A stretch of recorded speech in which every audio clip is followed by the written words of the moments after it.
Adorama TV presents Digital Photography One-on-One, where we answer your questions. Here's your host, Mark Wallace.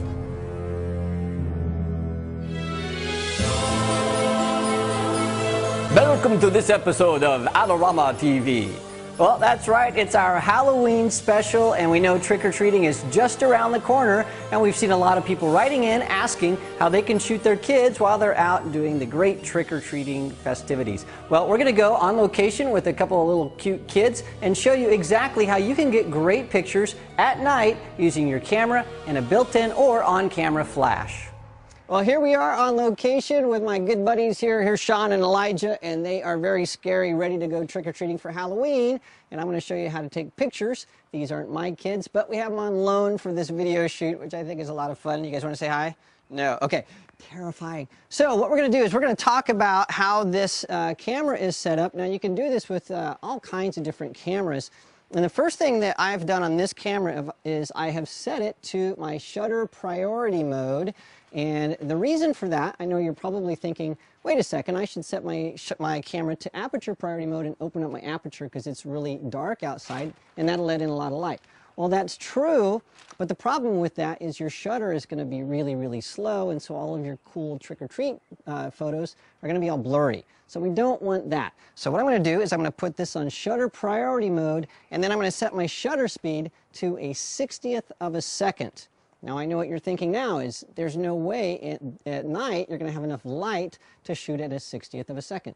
Well, that's true. So we're going to make two changes to our camera to make sure that we can shoot at night and get crystal clear pictures with enough light. So the first thing I'm going to do is I'm going to change my ISO. I'm going to raise that to at least 800. So I have my camera set to ISO 800, shutter priority mode at 60th of a second, and then I need to turn on my flash. So I'm just going to turn on my pop-up flash here, and what will happen is the flash is going to compensate for all that darkness, and it'll throw enough light to get a good exposure. And because we're shooting at 60th of a second, it's going to make sure that my camera doesn't have any kind of shake in it, and everything will turn out really nice and perfect.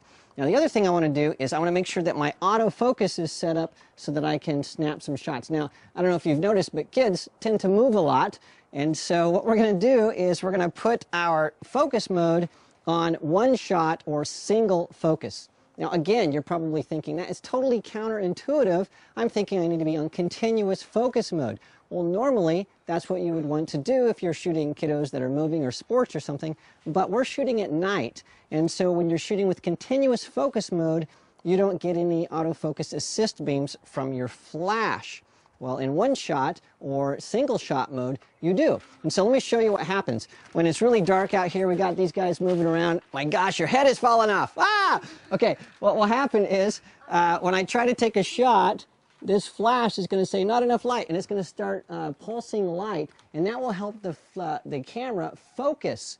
Now, that's really what we want to have happen. On some cameras, there's a little light that's built in, and that's going to put a little beam of light out there, but that only happens if you're in one shot mode or single shot mode. If you go to continuous focus, that's not going to happen.